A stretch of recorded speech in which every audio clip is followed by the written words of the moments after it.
If video games make kids so violent, why are they so easy to beat up?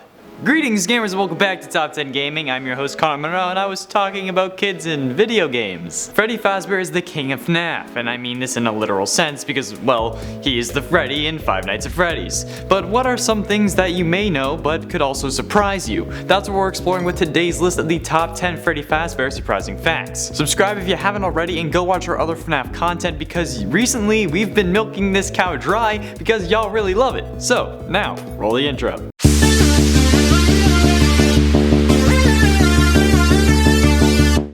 In at 10, Handprint. It's fairly well known that Freddy's character model has a handprint on his face and chin. This is thought to be the hand of a victim of his, potentially the victim of the bite of 87, but also maybe even Afton's when he stuffed one of the missing children from the missing children's incident in the suit. But there is another image from the game that can actually debunk this theory and may give you a new view on that handprint. It'll also make you question everything about the series. The handprint could also be the handprint of who we play as in Help Wanted. Now I keep going back to this game, but in one of the endings to the game where we follow Glitch Trap in the Pizza Party minigame, you get put on stage holding a microphone, you being Freddy. You get stuffed into the animatronics suit with the other two standing beside you. So maybe it's your handprint, and we end up right back where we started the series. Maybe that's where Jeremy is, the playtester before you. Maybe he is next to you. I mean, one of the names of the original 5 who got stuffed is Jeremy, so maybe Afton's consciousness inside the game is reliving his past killings.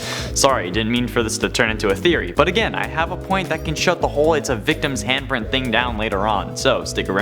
And at 9, Kickstarter. Kickstarter. It's a great website, hashtag not sponsored. It provides an outlet for creators to get their projects out there and get funded by people who like the idea. I've actually considered using it for several things in the past but never actually done it. Unlike Scott Cawthon, who actually put Five Nights at Freddy's up on Kickstarter before starting production. The game with its popularity now would have crushed its $10,000 pledge goal, but in actuality, nobody knew about this game and nobody knew how good it would be. It never made a dime. I mean, it was taken off Kickstarter after 3 days, like Scott cancelled the Kickstarter with no funds raised, and at one point considered abandoning the game, so rough. We know how successful the original game was, so what would have changed if Scott had raised this money? Would the game have been better, worse, the same? It's unknown, and while at the time it may have seemed like a lost cause fighting for the life of his game dev career, Scott persevered and has probably a jacuzzi full of money thanks to this series. This is one hell of an inspirational story. It's like that image of someone digging underground with like a huge area full of diamonds like an inch away, but he's walking back because he gave up.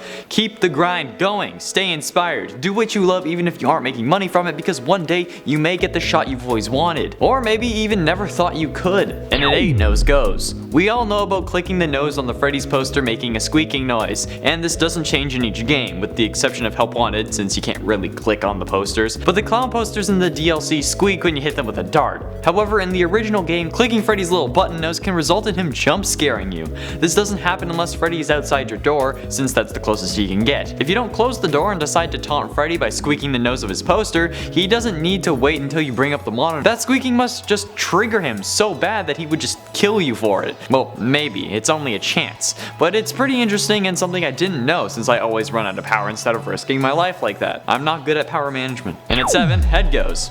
In the West Hall corner in FNAF 1 Camera 2B, you can see a poster of Freddy on one of the walls. While Bonnie can cover this poster up, it, like many other posters in that game and throughout the series, can switch. While the posters that change show the crying child and Golden Freddy, there was one rare screen that you can find that has Freddy taking his own head off. This could just be an Easter egg, but some people believe that this is the spirit of the child who was stuffed into him, showing how he wants to be released and moved on to the afterlife. Others think that it was Phone Guy since he dies fighting off the animatronics in the 4th night of the first game, but Freddy can and does remove his own head, similar to what we see Bonnie do in the trailer for the first game, removing his head to show his endoskeleton instead of a jump scare. See, this time I said his because my brain isn't fried. And at 6, Pattern. Freddy, unlike most animatronics who can travel to any room on the respective side, has a set path that he follows every time. This being the show stage, dining area, restrooms, kitchen, East Hall corner, office. He is never in your blind spot, making him be able to scare you from the door next to your office, but also slightly easier to track, and once he's at your door you're pretty much screwed. However, Freddy will never move when the cameras are on, even if you aren't looking at him. If you're viewing a camera, he will not move. This can be used as a strategy if you know where the other animatronics animatronics are. This pattern can be used to your advantage as well as his movement, but it can still be used against you if you're not paying attention. Just don't click the nose. It's interesting how he has a pattern while the other animatronics don't. Perhaps he knows how to get to you, and that you're his main objective. And at number 5, Stalking. Freddy doesn't move for the first few nights. When he becomes active, he makes a beeline for you and will kill you any chance he gets. He doesn't move if the camera is on because he's trying not to be a concern, and if you think about it, that's exactly what he should be doing. If he only moves when the cameras are off, it could cause you to run out of power, because you're always looking for him. He hides in the shadows, so it takes you more time to notice him, and he is always looking right at the camera to know if it's on. This is why he waits. Sure, it makes sense in the game, making it harder as you go on, but it's also him learning. He's the leader of the gang and the smartest of them all. He sends Bonnie and Chica after you so that he can learn how you defend yourself, so he can ultimately strike you where it hurts.